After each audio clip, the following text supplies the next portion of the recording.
Hi everyone, my name's Amanda and this is literally the first video I've ever recorded for YouTube, so bear with me. I have been wanting to do this for quite some time, probably years, and have just put it off for various reasons. We do tend to put things off that are, I don't know, either out of our comfort zone or that we feel we're not ready for, and we feel we don't have, the necessary prerequisites or the appropriate knowledge or whatever. We just have blocks to our goals and desires and all that. Anyway, I'm getting really off track. So this channel that I've decided to start is going to be sharing my experience, knowledge, and I guess insights, and well, not just insights.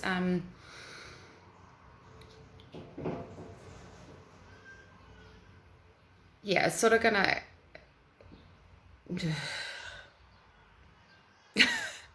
I've just got to keep doing this because I'm gonna keep pausing, stopping, re-recording, and I'm never really going to eventually get a video going. I want this to be impromptu, and that's what it is, so yeah. So what I would like to talk about over the course of the next few weeks, months, and however long this channel remains open for is mental health. It's a subject that's very close to my heart. It's very close to my being. I've had a lot of experience with mental distress and I guess you could say mental illness. I don't really like that term. But yeah, distress is probably the best term. I feel like a lot of the labels that are given to people now or that have been around for a while don't completely encompass the whole experience properly, and they don't necessarily do it justice. It's like a blanket term, and it's not necessarily, not everyone that experiences it fits into that box. For example, like the term anxiety or depression, there are like the standard symptoms, if you like, when you go to the GP or you go to a psychologist. They'll say, are you experiencing X, Y, and Z? And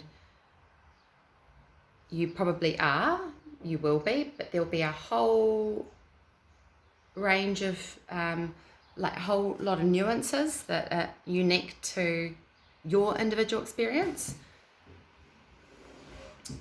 So yeah, the blanket terms don't always do what you as an individual are experiencing. They don't necessarily do it justice or completely define it. Anyway, that aside, I have learnt over the course of my I'm 32 now, and I have probably gone through, I don't know how many episodes of depression and anxiety, for lack of better words at this stage. Don't know exactly how many episodes. I would say probably 7 or 8, and they vary in duration. My episodes can last between a year and 18 months. I know it seems like that must mean that I've spent most of my life depressed, which I haven't. I have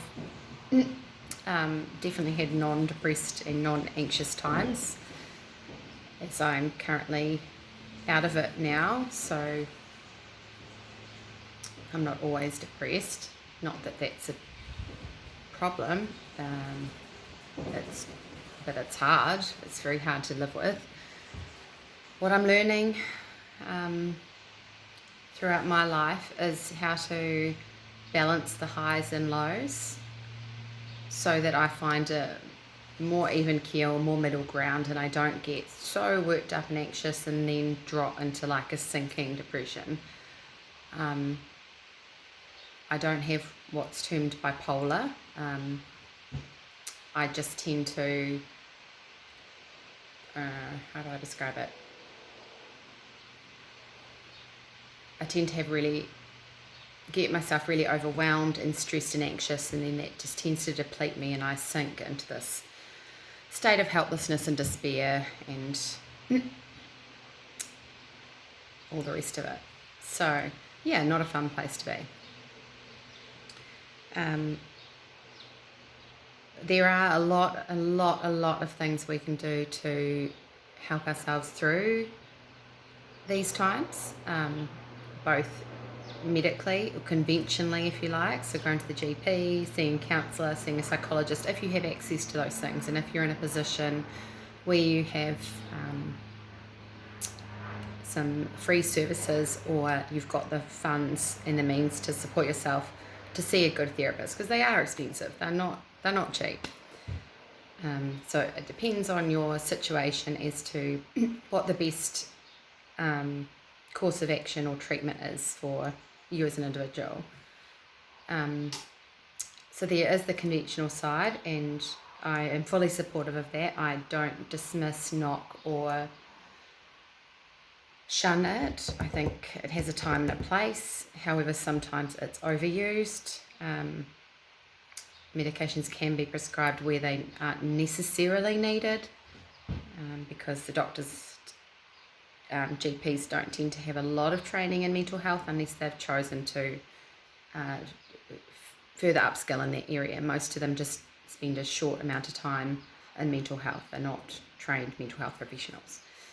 And then there's the lifestyle, which I think is very underrated and very important for mental well-being.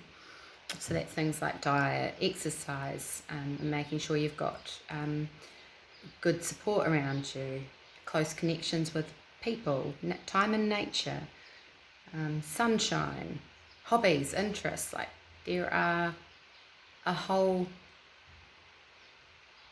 there's a myriad of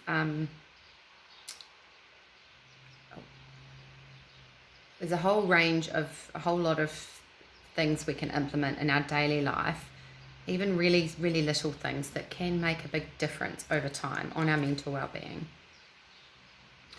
So before I ramble on more and more and more, which I probably will do, I will wrap this up here, and in the next few videos I'm going to share, I don't actually know, maybe specific areas, maybe I kind of want to know from you and hear feedback what is most helpful to know, what is most what's going to be most beneficial, which direction you'd like me to take this in. Yeah. So I'll wrap this up. Not sure if anyone's going to watch this, but if they do, thanks for watching, and I will see you soon. Bye.